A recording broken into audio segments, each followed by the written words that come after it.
eigenlijk een beetje te groot worden voor het stukje groen wat we in Kalmersweg in. En hier is gewoon volop meer mogelijkheden. Qua terrein, parkeren, verkeersveiligheid. Het is gewoon een volle betere locatie.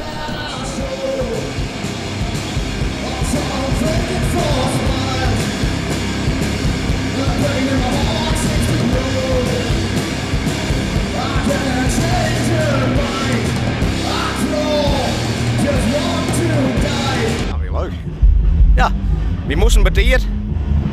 En we hier net volle mensen verwachten, maar er weer nog aardig volk. We hier een product nodig en er weer ook al horen mensen, weer hartstikke leuk. En het is het mooiste podium waar we tot nu op staan gehad. Ik werk in Denemarken en ik ben het weekend hier naartoe gekomen om hier te zijn. En ook voor een speciale band of gewoon voor de sfeer en de gezellig? Ik hou van festivals en voor die mensen. Dus kom ik hier weer tegen. Zoals vroeger hebben we hier wel steen worden met een standje. Qua tattoos is het puur informatief, want we mogen geen tattoos zetten natuurlijk. En voor de rest al je sieraden voor piercings en voor de band hebben wij glitter tattoos en wat nep dingetjes om hier te zetten. En voor de rest, ja, er is van alles te krijgen, informatie en bij mij hier wel een neusknopje mij we doen. En voor de rest is het ja, echt voor de band vooral. En als wij wel een tattoo willen, waar kunnen we dan heen? Dan kunnen we wezen bij Snake Pit in Dokkum. Dokkum had nou een tatoeage en een piercing shop. En sinds kwart. En het is vrijwel uniek in Noordoost-Friesland wat dit er nog heeft. Nou, vet cool!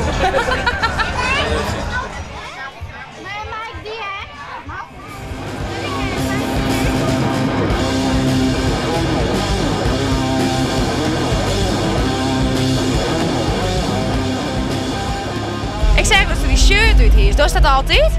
Ja, ik zweet me echt helemaal te pletter. En ik ga met 2 t-shirtjes wees wel. Dus ik zweet eerst en dan droeg ik weer op. En dan hoef ik net altijd mijn t-shirtjes te wassen, weet je wel. Ga ik geen vieze t-shirtjes. Je wilt er ook een beetje sexy show van mij zien, hè? Dus,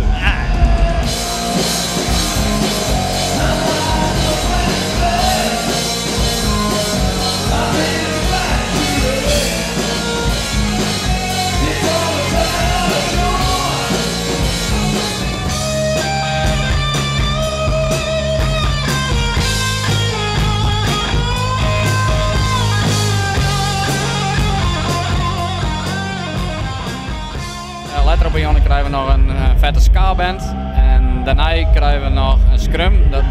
Dat is eigenlijk wel een beetje de headliner deze keer.